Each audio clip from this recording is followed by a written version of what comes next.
Sada vas svakako molim da još jednim pljeskom pozdravite vrhunske glazbenike na čelu s Antom Gelom koji se sakrio iza zvučnika. Bez njihova umijeća ne bismo uživali u ovako krasnoj glazbi večeras.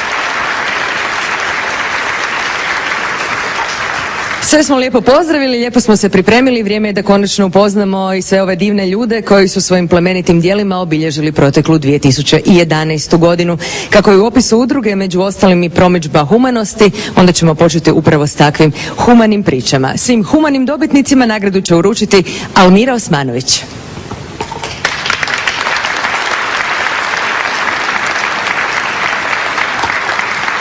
Dobro ti večer, Almira, vjerujem da je posebna čast i zadovoljstvo biti večeras ovdje. Dobro večer svima, zaista je velika čast biti večeras ovdje sa vama, sa ovim divnim, hrabrim ljudima i izuzetno sam i ja uzbuđena i ponosna. Jesi li kada u svom životu zapravo svjedočila nekim pravim primjerima humanosti, hrabrosti, pričama kakve ćemo večeras ovdje nagraditi? Pa u biti nisam i nekako sve je manje i manje ljudi koji su na to spremni, sve imam osjećaj sve više oko nas nekakve sebičnosti, zato su ovi ljudi ovdje koji sjede s nama, koji ovako požrtvovno se daju u situacijama, zaista hvale vrijedni i ja od srca čestitam svima. Hvala ti što si večeras ovdje s nama, vjerujem da ćemo svi zajedno uživati u ovoj dodjeli nagrada i upoznajući ljude koji su uglavnom, rekla bih, bolji od nas.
Bar sam mi mikrofon vratio, iako mi je sumnjivo što su se ovi ljudi najviše smijeli tome kad ste mi oteli mikrofon. To je dakle najbolji dio bio kad ja ne pričam. Crveni nosovi, dame i gospodo, veliki aplauz za njih.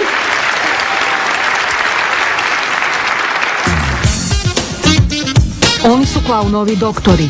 Crveni nosevi svojim gegovima i trikovima uveseljavaju mališane u dječjim bolnicama. Svašta oni rade, sve da bolesnoj djeci ublaže patnju.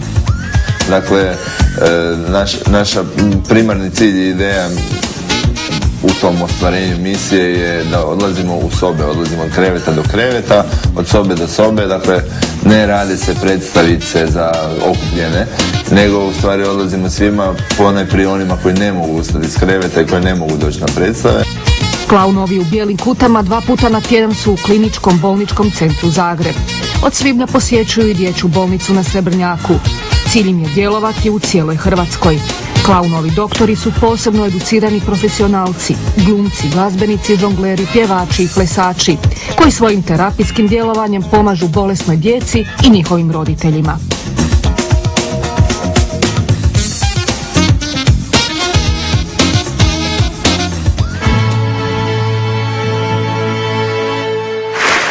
crveni nosevi vole se gledati na televiziji, to sam shvatila, no vratimo se mi u realnost.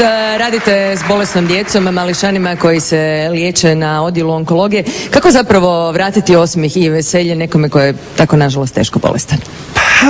Teško je to pitanje. Naime, tako je, mi obilazimo, posjećujemo, zabavljamo djecu po odjelima onkologije, ali i na drugim odjelima. Znači, svugdje gdje djeca borave malo duže, a kad uđete malo ovako u tu atmosferu koja je prilično onako otužna sa svojim vedrim duhom, onda ja mislim da nema više teškog posla. Uglavnom smo više manje napravili dio. Stoga, budite vedri i uživajte.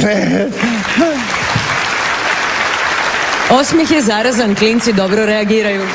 O da, klinci dobro reagiraju, nekad, znate, ovi mali nekad malo puste i koji krik straha, ali uglavnom dobro reagiraju i klinci i roditelji koji su u posjetama. Doktori? I doktori, i svo medicinsko osoblje, i čistačice, i domari, i svi koji dođu, budu... Teta u kantini? Teta u kantini, Štef, svi. Jako ste mi zaigrani, da ne odete bez nagrade, evo, Almira će ju uručiti. Hvala.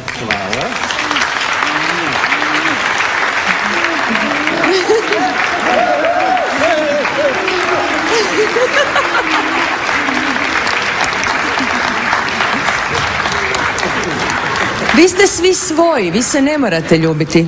Hvala. Mi se volimo ljubiti, ali imate drugu za mene, ovu. Koga?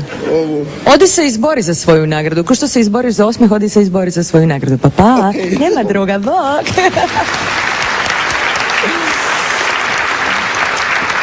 Nadam se da će njihovi osmijesi i njihova dobra volja poručiti još puno dječjih osmijeha u budućnosti.